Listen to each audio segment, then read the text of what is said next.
त्याचा कान थांबला पण असेल, पण तो त्याचा मुख्य उद्देश नसून तो दुय्यम उद्देश आहे.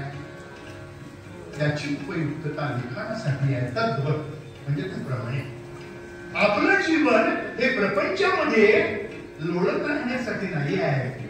प्रपंचामधलं सुख आम्हाला वाटतं तसं नाही, ते भ्रमक आहे.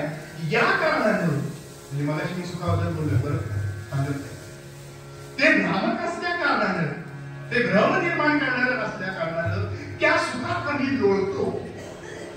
तो गाढव सुद्धा चिखलात लोळतो आणि त्याला आनंद प्राप्त होते. गाढवाला वाटतं काय छान चिखल पडलाय, गाढवाला वाटतो चिखलामध्ये आनंद. त्याप्रमाणे आम्हाला देखील प्रापंचिक सुखामध्ये, प्रापंचिक सुखामध्ये आनंद वाटणं हा आमचा भ्रम आहे.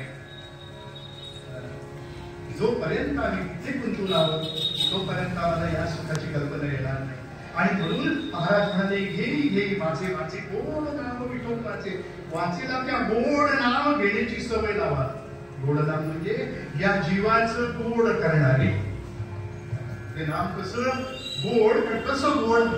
गोड म्हणजे गोड शब्द बरेच वेळा वापरला जातो. एखादा दिसायला गोड असतो, एखाद्याचा गळा गोड असतो. हा गोड गळ्याचा आहे. आमच्या कोकणात होती चर्चा.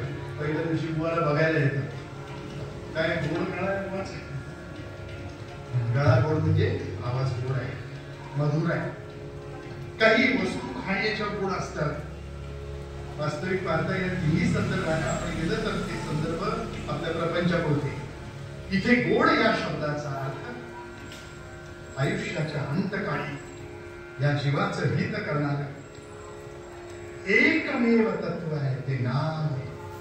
आणि ते नाम हे तत्व जोपर्यंत आम्ही अंगीकारत नाही तोपर्यंत त्या सुखाची कल्पनाच नसल्या कारणानं, कल्पना नसल्या कारणानं मी भगवद्गीतेमध्ये असं म्हटलंय ना, ते सुरुवात अग्रे विषमी व परिणामे अमृतोपमंता. कंपॅरिझन इन कंपॅरिझन म्हटलंय. पुन्हा कुठल्या कंपॅरिझननी? इथल्या कंपॅरिझननी.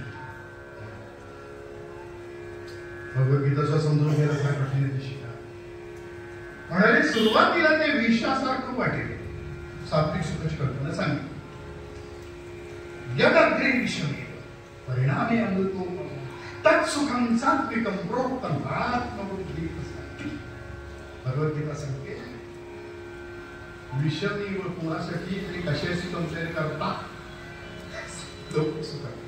लौकिक सुखाची कल्पना करताना तुम्हाला ते कठीण वाटेल. म्हणून श्रोत्याला जो अनुभव असतो साधकांना सुरुवातीला की ना नको असं वाटतं, ती एक माळ सुद्धा पुरी होत नाही. हो, सारखा माळेकडे बघतो, कधी संपणार आहे, कधी संपणार आहे. खरंच सांगतो तुम्हाला, तुम्ही त्यातले मला माहिती आहे, तुम्ही साधना करणारे आहात आणि तुमच्या साधकासमोर अशी मी टिंगलटवाळी करणार नाही. पण प्राथमिक अवस्थेमध्ये खरोखरच काही लोक म्हणतात, तुम्ही माळ आहे ना, बरी आहे, हातात